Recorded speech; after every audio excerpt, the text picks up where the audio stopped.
Welcome to another episode of Follow the Brand TV.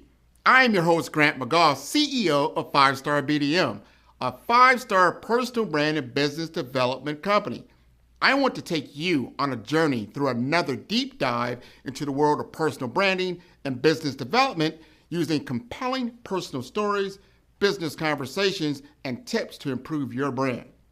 By listening to the Follow the Brand TV series, you will differentiate yourself from the competition and build trust with prospective clients and employers. You never get a second chance to make a first impression. Make it one that will set you apart, build confidence, and reflect who you are. Building your 5-star personal brand is a great way to improve your skills and knowledge.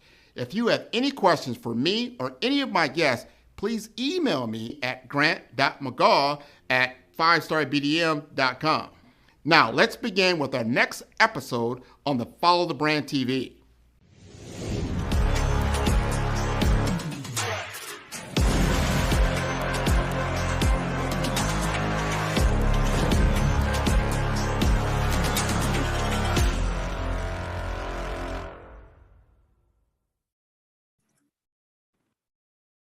Hello, everyone, and welcome to another special week on the Follow the Brand podcast. We're going to go all the way to the island and back. What island am I talking about? We were just talking about, that one little island they call Jamaica. And in those islands, there are very, very special people that are born there. And they leave the island and they become great individuals, fantastic people.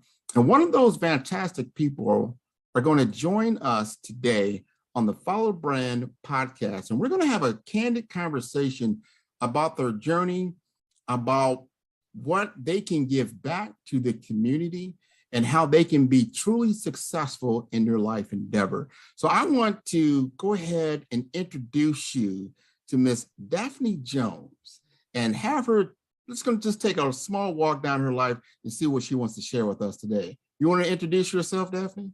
Sure. Good evening, good afternoon, good morning, wherever you guys are and whatever time you are watching this. I want to greet you and thank you, Grant, for having me to talk to your wonderful listening audience. Yeah, I am from Jamaica. My mom and dad were born and raised there, and they came to the United States to seek the golden opportunity, the American dream. And we were living in one of the poorest cities in Illinois, it's named Phoenix, Illinois.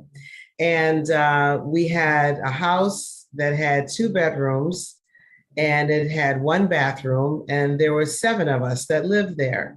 And no air conditioning. We didn't have a dishwasher. Well, no, that's not true. I was the dishwasher. We didn't have a shower.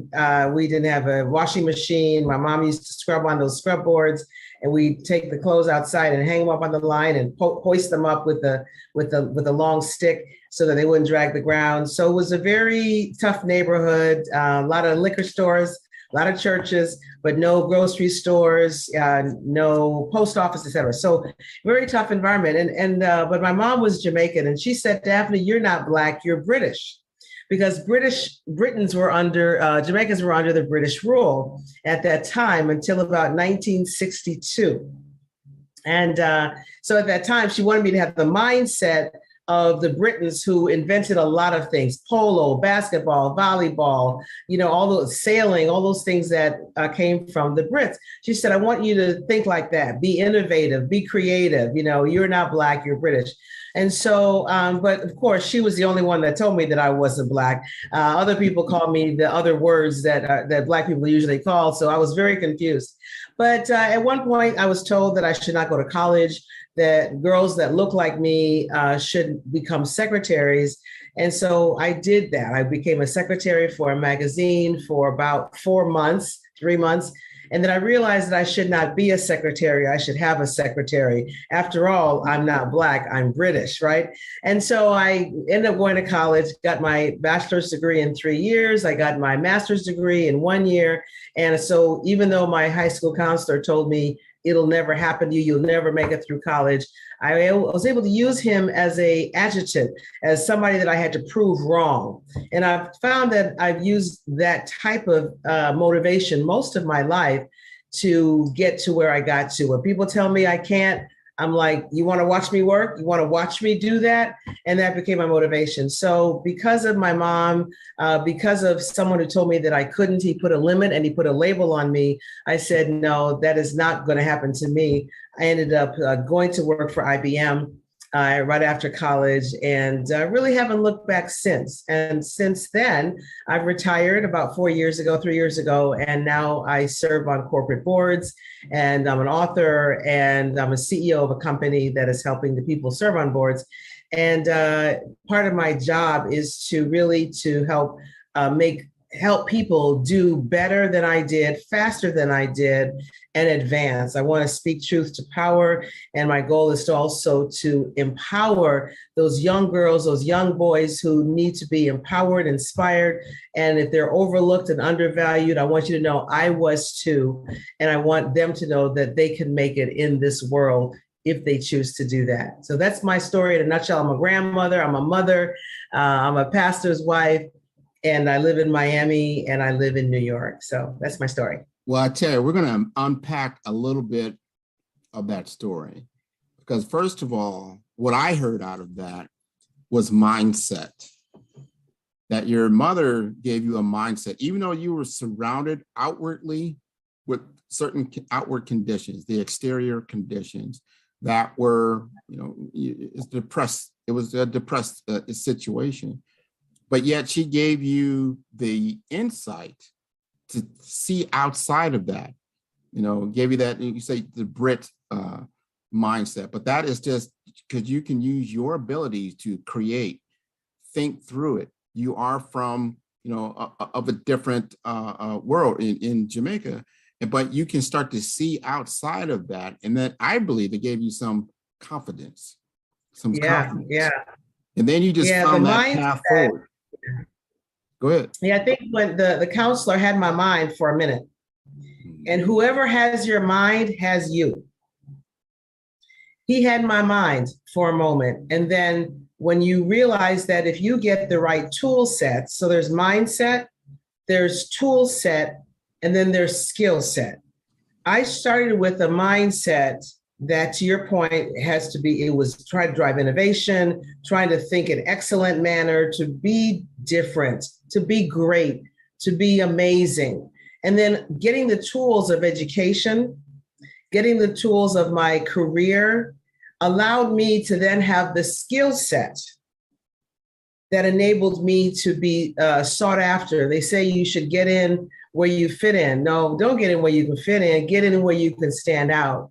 And as a result of my skill set, because of the tool set that I had that was brought to bear because of my mindset, now people ask me to go places and speak on things because I'm not like everybody else. And so that's what I want to encourage folks. It's your mindset.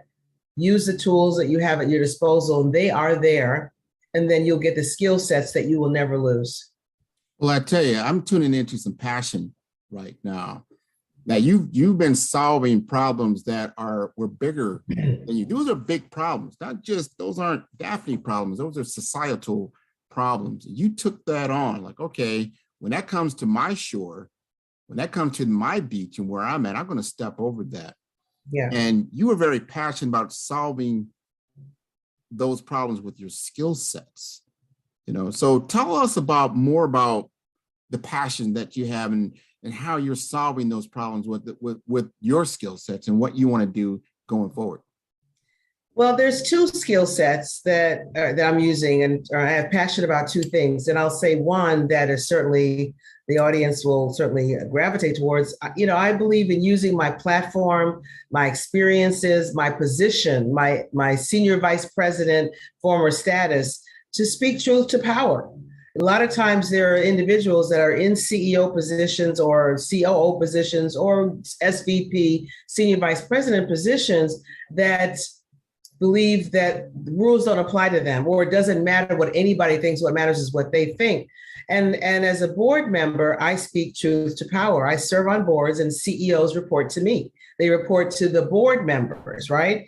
And so how do you speak to those leaders that now report to you. And so whether it was the George Floyd situation, I'd had CEOs that asked me, how do I let the people in my company and organization know that I care about them?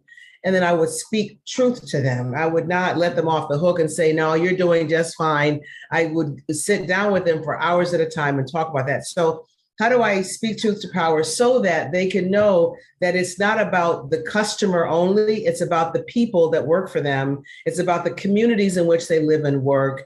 It's about the vendors. It's about the procuring. Are you using your money to get Black procurement? Are you using your money to get Black women or people of color to be vendors for you? You work in a community of people of color. How are you really driving the health of those people that are in your community? So speaking to the power is one thing. The other passion I have still within the diversity realm is I empower the underserved. I empower the overlooked. I want to empower the undervalued, those people who don't believe they are worth it. Those people who have been told that they are not good enough. I've been told that I wasn't, well, I certainly wasn't man enough. I wasn't white enough. I wasn't global enough. I was too transactional. I was too nice. I was too tough. I was everything but perfect in my career. And I want those people who have been beat down and pushed down, whose mindset have been conditioned to believe they're not good enough, to say, you are that and then some. We all have superpowers. So part of my passion is to help people uncover their superpower and use that superpower to be able to make something of themselves, but also to make something of the companies that they work for. So what I do in my superpower is I'm a technology person. You know, I do cybersecurity, I do digital technologies. That's what I did as my superpower to help make my companies great. And in turn, they pay me to help make me greater financially so that I can turn around and give that money, give my time, give my talent, give my treasure to people who need to be encouraged because they've been discouraged. So I use my platform to speak truth to power. I use my platform as an author to be able to empower the underserved, the overlooked, and the undervalued. And as a coach, I do that. But I also use my talent to help companies with technology. That's how I get paid, was through my work as a technologist. Well, I tell you, I'm very proud of you. I've been in technology for 20, 25 years. And how many Black women have I encountered that were the CIO or even a director or VP of IT? Very, very, very, very few. Right. You served as a CIO of a Fortune 500 company, you know, at GE. I think that says a lot about you and your ability to strive forward and create a path for yourself. And that takes a brand. And now I'm curious about, you know, this is the Follow the Brand show. This is the Follow the Brand podcast. Everybody has a brand. I'm about the personal brand. And so I want to know, how do you define your brand and how has that helped you to create a path forward? That's a great question. Let me define brand as reputation. Let me define brand as, what do you want to be known for? How would people describe you? Before you walked into a room, how would they describe you? That's sort of what I'll try to use as my definition of brand.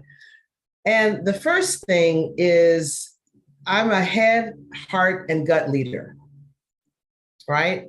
That is my brand. So the head, what the head is, the brain, it's the mind, it's do you know business? You have to learn business. You have to be strategic. You have to be somebody that gets the job done. Using your head, putting your mind, putting your brain, putting everything that you've got in your head into it. But it's more than that. People don't care how much you know. They want to know how much you care. So when you look at heart, because I said head, heart, and guts, when you look at your heart, that's your passion. That's your compassion. That's your empathy. Do you care about a person whose child was born premature? They want to know that you as a leader care about them as people. That's why the Great Resignation is happening today. A lot of employees are mad that when they had to work from home, their hours didn't change. People quit. They ended up having to take the employees that quit job in addition to their own job, and the employers didn't really care and show empathy about that. As a leader, your heart shows collaboration. I want to work with you. I don't want to work against you. So that's the heart. And the guts is, you can't be all nicey, kissy, kissy all the time. Part of having guts, Grant, is about challenging the status quo. If something is wrong, you speak to it, and you do it in the right way, right? You do it with style and appropriate emotional intelligence. You have to be able to handle ambiguity. Not everything has a perfectly clear-cut answer. You can look at what the president of the United States have to do. They deal with ambiguity all the time. As a guts, I have to push and I have to pull like a Harriet Tubman did. Harriet was always pushing forward. She was brave. She had guts, right? But at the same time, she pulled people along with her so they could escape slavery. So that's guts, that's head, and that's heart. So I think that's one aspect about me is I try to be smart. I try to have compassion, and I try not to run away from danger or things that might be scary. I am also known as, I make the complex simple. I talk about push-pull. I talk about different acronyms, but how do you help people get complex subjects? And that's what companies love. They want to know that you can help people understand what might be very, very difficult. I'm a diva. I'm a mom. I'm a grandmother. I'm a pastor's wife. And I'm an author. When I think about how do I put all those things together, make it a complex simple, head, heart, gut, diva, mom, is we all have superpowers. All of us do. And what you have to do is take your values, your experiences, and your perspective and put those together and use those superpowers to help a community grow, to help my church grow, to help my family grow, to help my company grow, to help my people that I'm coaching grow, my department of people that work for me, my board. So you take those superpowers that make you different, that make you a unicorn and make you special, and you speak in the language of the community. You speak in the language of the business. Business talks about finance.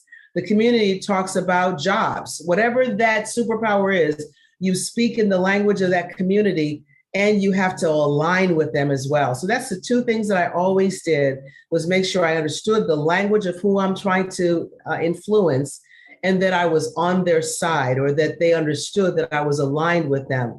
And when they know that you care and that you're aligned with them, and they can understand what you're saying, then you win. They invite you in. They want to hear what you have to say. And then, of course, you study. You have to study to show yourself approved. You have to study to understand who they are and what their goals are. But when you understand their objectives and you align with them, or you show them how you align with them and you speak their language, your superpowers will win every time.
there's this idea that that once you get a certain title, or once you become a CEO of an organization or whatever the pinnacle is, that you've arrived. And I like to think that no one ever really arrives at anything. And if you do, or if you feel like you have, you probably should really do some soul searching and say, maybe I'm complacent. Maybe I'm too comfortable, because like I mentioned earlier, I feel like you should always be challenging yourself and say, where can I improve on just a little bit more? And you were absolutely right earlier when you were talking about this day and time and how you're marketing yourself. And that's why I love your platform so much, is that it speaks directly to what it means to market and brand yourself, not as a organization, but who we are as individuals. And we all have our own brands.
I love that statement. It's what you just said there, because when you walk that path in technology, people expect you to, like, all right, they're going to talk to me in the language of software. They're going to talk to me in the language of hardware.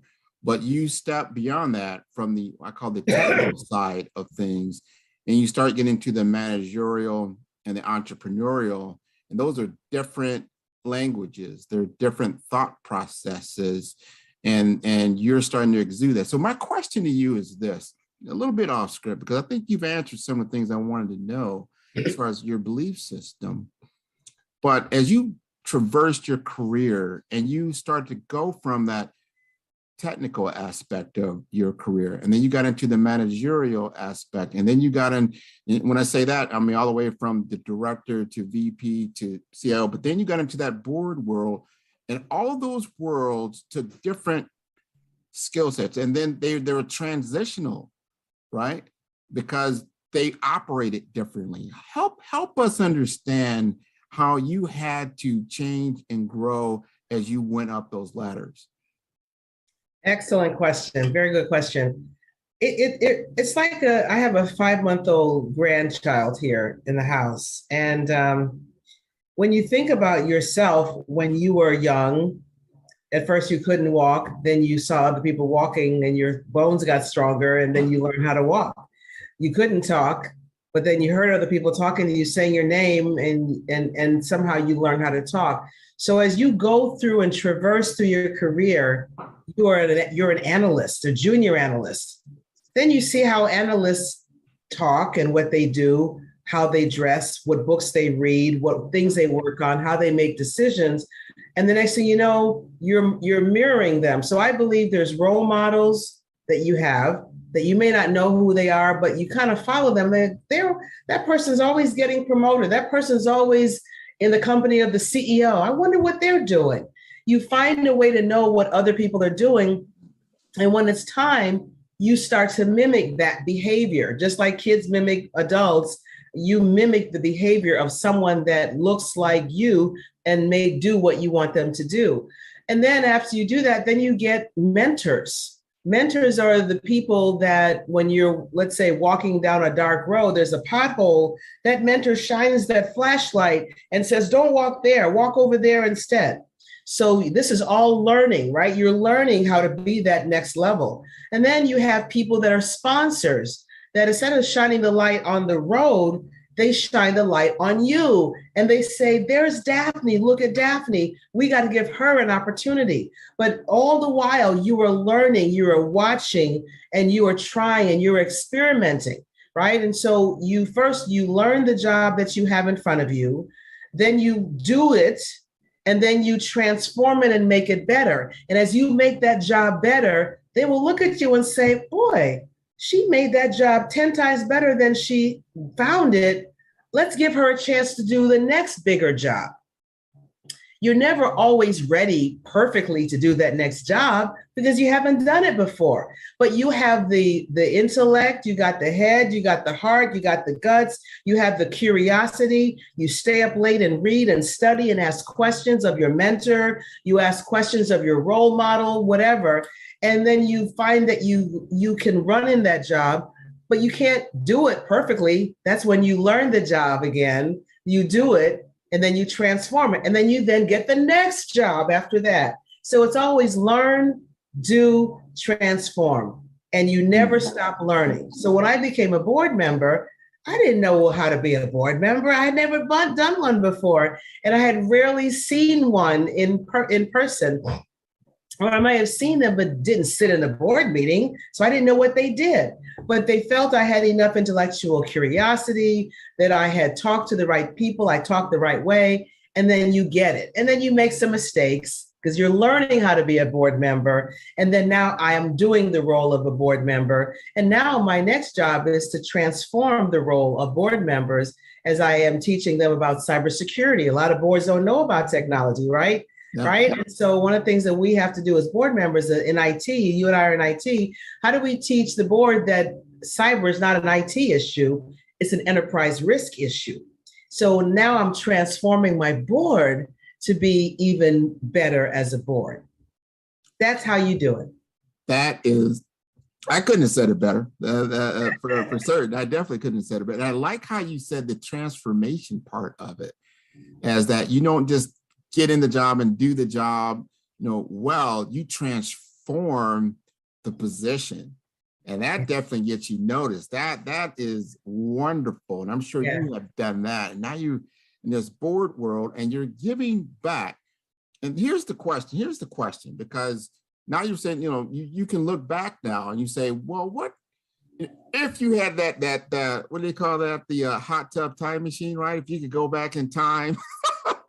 Oh, okay. Some things like what, if you could, and if you wish you could get back there, what would you have changed before you began your career?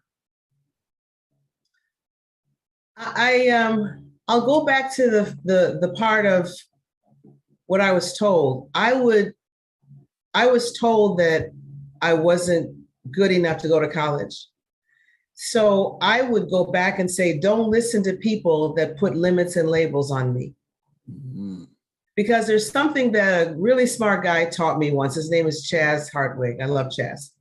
And he said, Daphne, there's this thing called thoughts, actions, and results.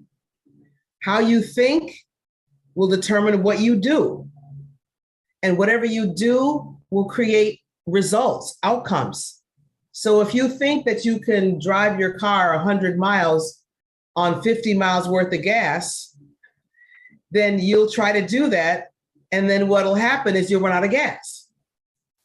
So if you don't like the results you're getting, you got to change how you think. So how you think, so they had me thinking that I could never go to college. They had me thinking that, so therefore I didn't go to college. And therefore, my results were I became a secretary at Women's Day magazine. Mm. They had my mind. They put limits on me. They put labels on me. You can't be, girls that look like you don't go to college. They won't get in. Daphne, if you try to get in, you won't get in. If you do get in, you won't get out. You will flunk out. You won't graduate. And if you do happen to graduate, no one's going to hire you. That's what so my mind was there. Your thoughts drive your actions, and your actions drive your results. If you don't like the results you're getting, we got to change how we think. So I wish a long time ago I had not had that thought. So it delayed my ability to go to college. And I've been scared ever since. I've been asking permission ever since. Not literally today, but at some point in my career, I woke up and I said, you know what?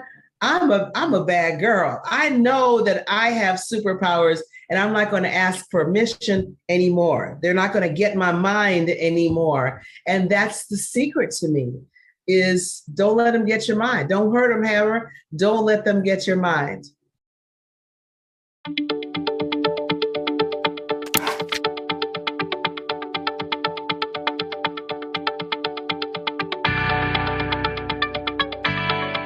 I started Gateway Healthcare Solutions to help medical facilities to improve their financial performance.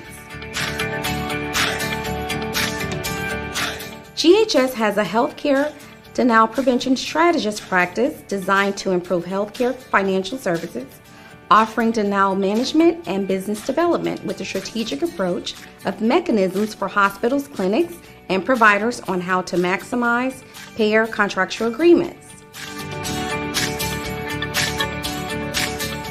We are a growing firm with a demonstrated record of success with our client projects by leveraging our wide-ranging skills and expertise to assist with delivering high-quality services such as denial management, revenue cycle management, strategy consulting, management training, medical software, and contract management.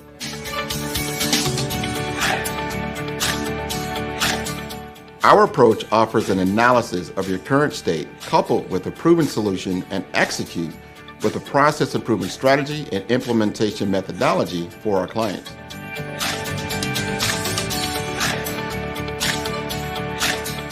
GSS develops an understanding of its customers' problems by identifying, assessing, and tailoring the services to suit the business needs.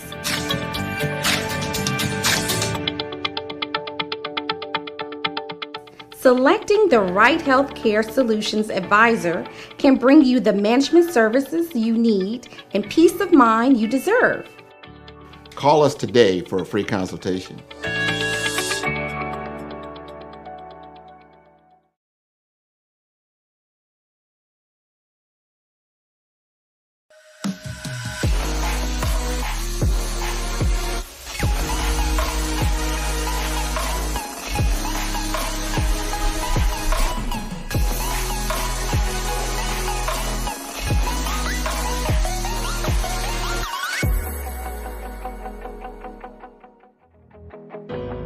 I am Black business. From the moment I wake until the time I sleep, I am Black business. I am Black business. Are you Black business? I am Black business. Do you support Black businesses? I support Black business because I am Black business. Black Business Expo, one of the largest business showcases in the history of Black business in the world. Sign up today at www.blackbusinessexpousa.com or call 919-308-9090. I am Black business.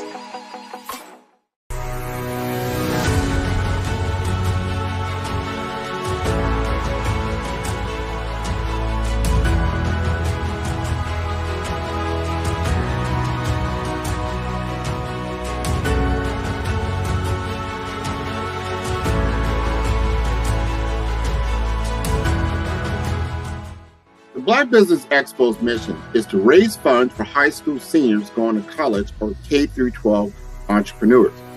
This expo is a fundraiser for students. Please, you may go to www.blackbusinessexpousa.com to donate to the scholarship fund or use the Cash App at $BBXUSA. Our goal is to give laptops and up to $5,000 to 10 students. Students can register online at www.blackbusinessexpousa.com. Every dollar counts. Please donate to the Black Business Expo USA Scholarship Fund.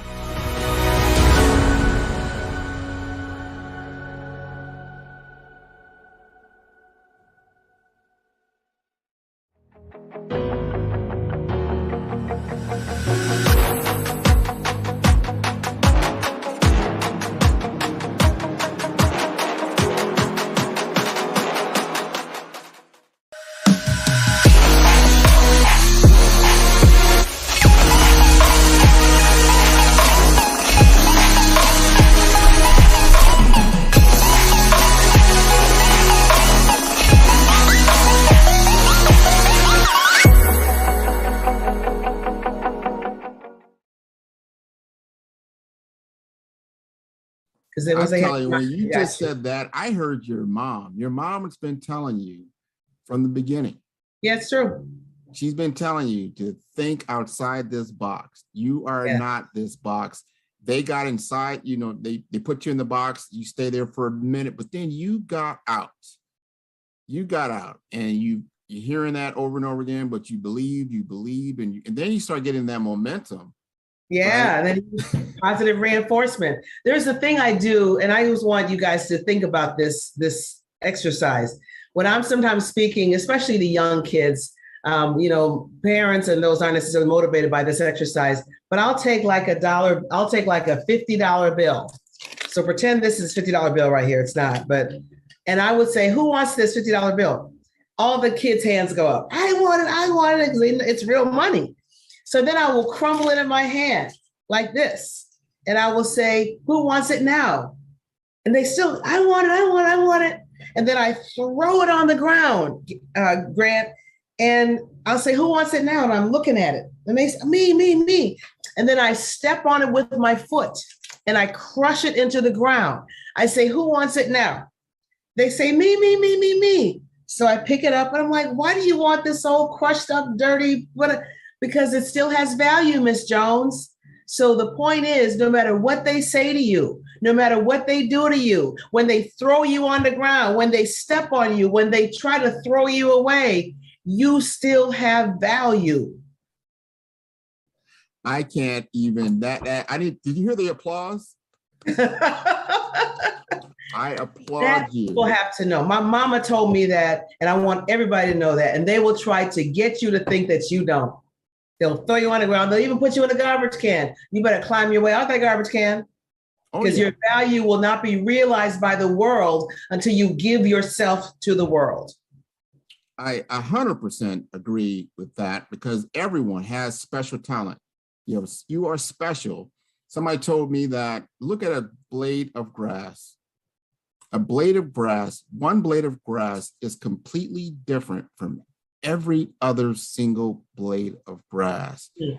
That means our Creator put so much love and thought into that just one blade of grass that made it so unique. Just like your fingerprint. Right. You are the most unique person in the entire world.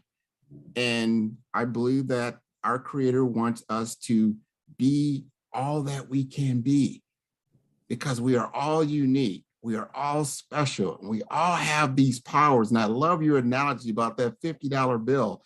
No matter what, we all have value, but you have to display your value. That's right. You've got to put it to work. Put it to work. So you don't end up in somebody else's dream. And their dream of you is not for the fulfillment of who you are in your world. So you have to put yourself in the right mindset. Narrative. Otherwise, someone will create the narrative for you. Correct. They don't know you. They didn't make you. They don't have a heaven or hell to put you in. So you got to create your own narrative. You are the master of your soul. So you've got to make the right decisions. But that's what we're looking for you today, because you are mentoring us, right? You're being a steward for us. To move forward. So I'm going to change the narrative a little bit right now, because you've written a book and you're helping people right now. I want you to talk about that. Let us know what you're doing right now. Yeah, I'm doing two things. Number one, I'm doing three things. Number one, I'm serving on board. So three companies, three multi-billion-dollar companies. I help govern what the CEO and his or her teams do to thrive in the market. So that's one thing I do. The other two things that I'm doing is I have a book that's coming out in November, and the name of the book is Win When They Say You Won't. Does that sound like my childhood a little bit? Yeah. So it's part autobiographical. It tells the story about when from the beginning, the kind of humble beginnings I grew up in, and also what did people tell me. And even to this day, even to when I retired, I was still told by people or shown by example that I would not win. And so this book is for people who are underserved, overlooked, undervalued, who may not believe they can win, who've been told that they cannot, but it's also for people who know they can, but want to know how. And so it is a book that gives you instruction. It gives you motivational stories about other women and people like myself, and it gives you a tool set. So if you have the mindset that you can learn more, it gives you the tool set so that you will have the skill set to not just be a person who is a success, but I have a cycle that teaches you how to be successful, full of success, where you are successful every time. So you want to go from junior analyst to senior analyst. Well, my book tells you how to do that in the cycle. But then you want to go from senior analyst to director or manager. I teach you how to do that because you don't want to just be a one-hit wonder. You want to learn the job, do the job, transform the job, and you transform yourself at the same time. So my book talks about how do you transform yourself to go to the next level of capability and the next level. So whether you want to learn how to be a swimmer, you want to be a better wife, or you want to be in corporate America and be promoted to the next role, the book kind of takes you through a 4-step process, which is called EDIT. EDIT means change. So I can help you change your trajectory, change your role. And EDIT stands for envision, design, iterate, and transform. And so I teach you how to go from envisioning something, there's that mind again, to how do you go through acting it through to transforming it at the other end. So that's the book. It comes out by McGraw-Hill in November. So really excited about that.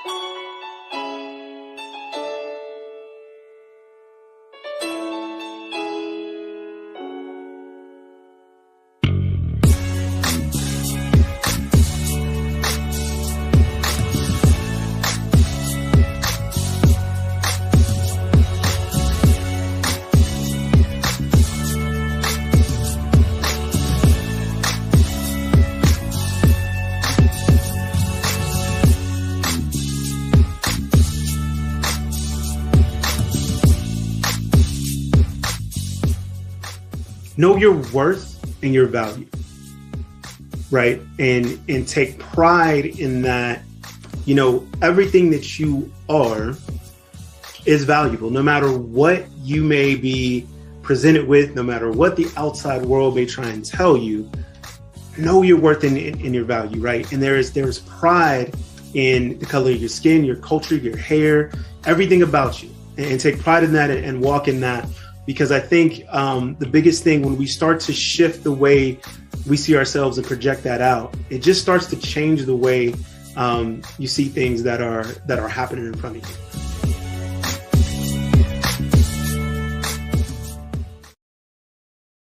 Follow the Brand TV broadcast host, Grant McGaw, as he visits with top executives and entrepreneurs to find out their secrets of success with their personal brand. Follow the Brand TV broadcast host as he focuses on brand development to build better relationships, bring value to your business, relationships, and career. You will enjoy listening to each episode that is tailored to speak to you directly. If you're looking for this type of clarity in terms of building your brand, you have tuned into the right station. Each episode will help you to shape a conversation in the 5-star BDM network of 20,000 professionals and become a springboard for your corporate engagement and business opportunities. Each guest will frame their story, in the areas of personal branding, business development, career development, financial empowerment, and technology innovation. Grant McGaugh explains why he is the CEO and owner of his own professional career.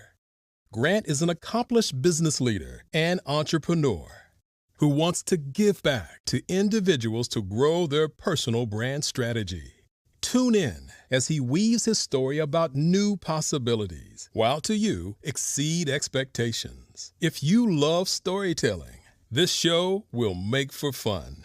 5-Star BDM, Brand Development Masters, is a professional consulting and advisory group keenly focused on business development services for the small to mid-sized business and entrepreneurs. Although every business is unique, they often share business development challenges that can be addressed through smart branding. Services include process improvement and operations, digital strategy and transformation, business intelligence, digital marketing, and personal branding. Our business and personal branding company has helped a number of professionals and organizations to optimize and grow. This results in more business, more opportunities, better reach, positive outcomes. Visit www.5starbdm.com today to learn more.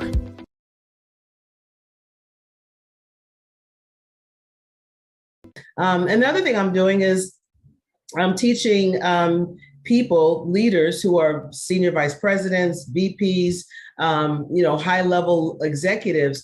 How do you get ready for board service? Diversity on boards is very important because usually the customers of these companies aren't all one gender. They're not one race. They're not one religious belief. There are a multiplicity of them. So how do we get the board to reflect the customer base that is out there? And so my goal is to have people of color, especially women and those who are not typically your same white guy that typically joins a board, same CEO to joins a board. How do you get them to be ready to contribute day one on being on a board? So I've got classes, we have coaching, we have online tutorials that my company, it's called The Board Curators, www.theboardcurators.com.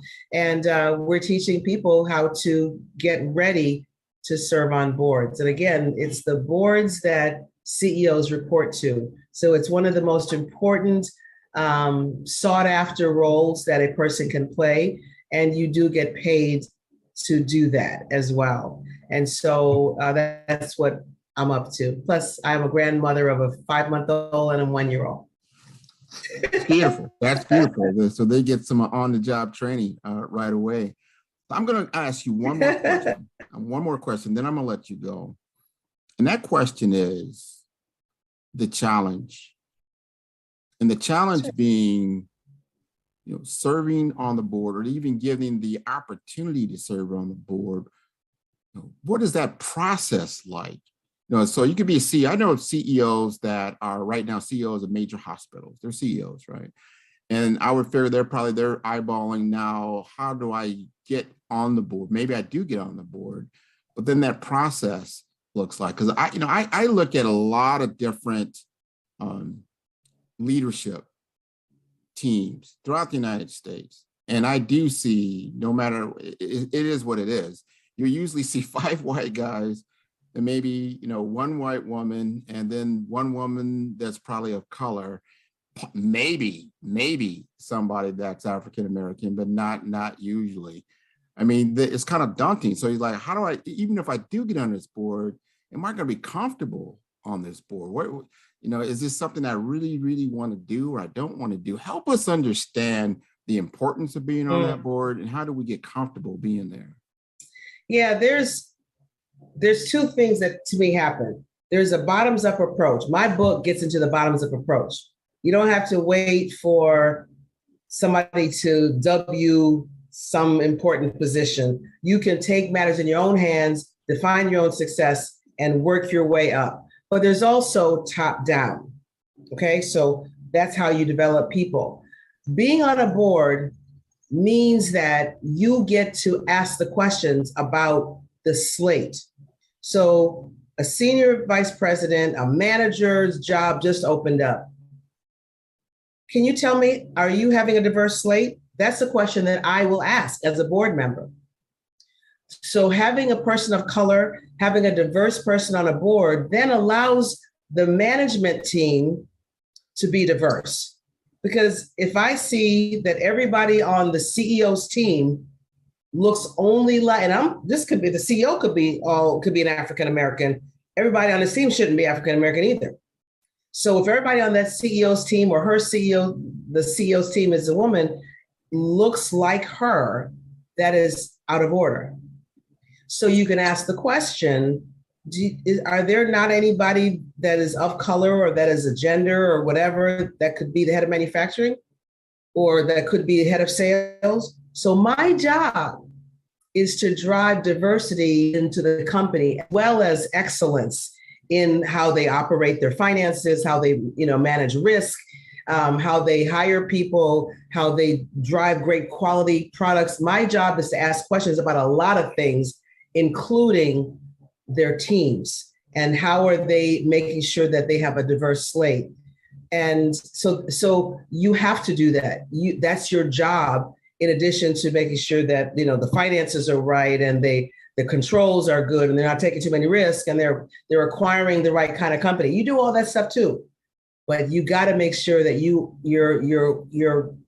your talents and your diversity is represented across the board. Now, if the management team is diverse, you best believe the team below them will be diverse, and the team below them will be diverse. Next thing you know, you got a diverse organization. So we have to have the guts to be able to ask the question in the right way. You don't start talking day one on the board. You don't ask that tough question day one. You wait, you look, you watch, you listen, you formulate your what you see, and you write down some thoughts. You have a buddy. I had a board buddy, somebody that you could ask these questions to that you trust, right? And so, yeah, so that's why being on a board for us is important. That answered my question, because demystifying what the board actually is doing and why it's important having that seat at the table, because if that voice is not there, those questions aren't even asked. There's no accountability. And so I have to give my guy credit. One of my CEOs said, Daphne, how do I handle this? How do I make sure that my folks know that I care? How do I show I care? How can I care? I want to care more. So I said, payroll. Are people of color being paid the same rate as people that are not of color? Who's in your pipeline? Who is next to be CEO? Do you have a pipeline that is diverse, or is it only the people that have a P&L? Who has a P&L in this company? Are people of color have a P&L? If they don't, then there's something there. How are your policies? It's true that African Americans and African American men get incarcerated at a higher rate than the people that are white for just holding a marijuana or a joint or whatever. So some of the policies of hiring is you cannot ever have been arrested for whatever. Well, that is going to unduly affect men of color, people of color, right? So there's policies, hiring policies, firing policies. There's procurement. Are we buying services from people of color, right? And are we giving to Black universities and colleges? My 5 Ps, right? So policy, payroll, pipeline, we have to hold them accountable. But one of my guys came to me and said, Daphne, what do I do? Now one of my board committees is focusing on the 5 Ps. Now, so that's wonderful. And I am so glad that you're here. I am so glad you're here. You didn't go to Women's Day. You didn't stay there very long. Probably very good. Women's Day magazine. You had a greater destiny. You have been wonderful. And you are wonderful from the beginning to the end. And I am so glad that you're doing what you are doing. You are definitely a great inspiration for me and a lot of other people. So if the audience wants to get in touch with you, what is the best way? They can do that through DaphneEJones.com, www.DaphneEJones.com. That's beautiful. So you've got your website. This has been great.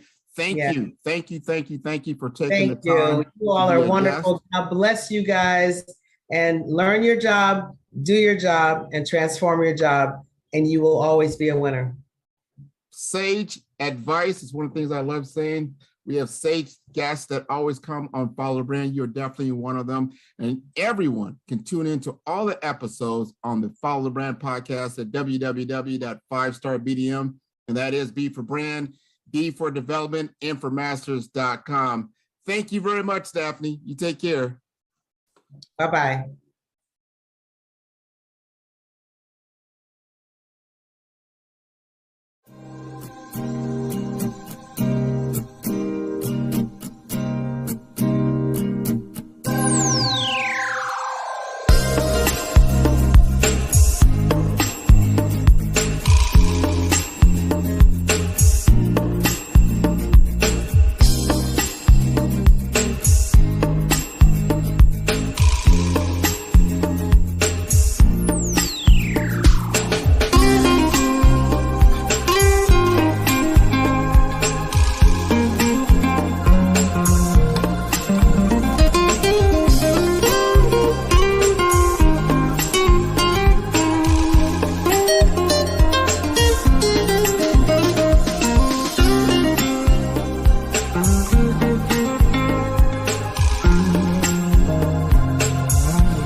Hey everyone, it's Grant McGaw, CEO of 5-Star BDM and host of the award-winning Follow the Brand podcast and TV series, where I help you to build a 5-star brand that people will follow. My genius is personal brand development through intelligent communication and helping you achieve your business and career goals. I am a requested speaker on digital technology and brand development issues. I want to work with you to increase the value of your current opportunities while attracting new ones. Every one of you is unique, and we all share challenges that can be addressed through smart branding. As a super connector, I work with you as an executive coach to guide you along the complicated business and career development road, providing the enhancement tools and information you need to succeed. Together, I will help you succeed in today's challenging business climate. I will evaluate and measure your progress. Best of all, I am right alongside you every step of the way. Build the brand called you. Genius.